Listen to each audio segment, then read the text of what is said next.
Inner engineering ഭയങ്കര രസമുള്ള ഒരു വാക്കാണ് കേൾക്കാൻ.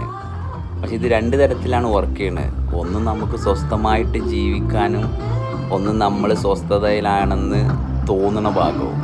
സ്വസ്ഥതയിലാണ് ജീവിക്കണതെങ്കിൽ ഇന്നർ എൻജിനീയറിങ് വർക്ക് ചെയ്യും. കാരണം എൻ്റെ ഉള്ളിൽ ഞാൻ എങ്ങനെ ഇരിക്കണം എന്നുള്ള ഭാഗം മാത്രം ശ്രദ്ധിച്ചാൽ മതി.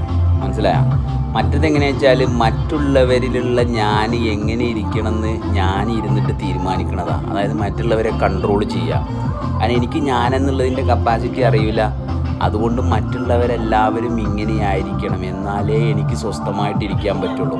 അപ്പോൾ എല്ലാവരെയും ഞാൻ വിചാരിച്ചതുപോലെ ആകാൻ വേണ്ടിയിട്ട് ഞാൻ പരിശ്രമിച്ചിട്ട് എൻ്റെ ഇത്രയും മനോഹരമായ ജീവിതം ദുരന്തമാക്കി മാറ്റുന്ന ഒരു ഇന്നർ എൻജിനീയറിങ് കൊണ്ട്, അല്ലെങ്കിൽ ഞാൻ എങ്ങനെയാണോ പ്രവർത്തിക്കുന്നത് അത് അനുഭവിക്കലാണ് എൻ്റെ യോഗ്യത എന്ന് തിരിച്ചറിഞ്ഞിട്ട് സ്വസ്ഥമായിട്ടിരിക്കുന്ന ഇന്നർ എൻജിനീയറിങ്.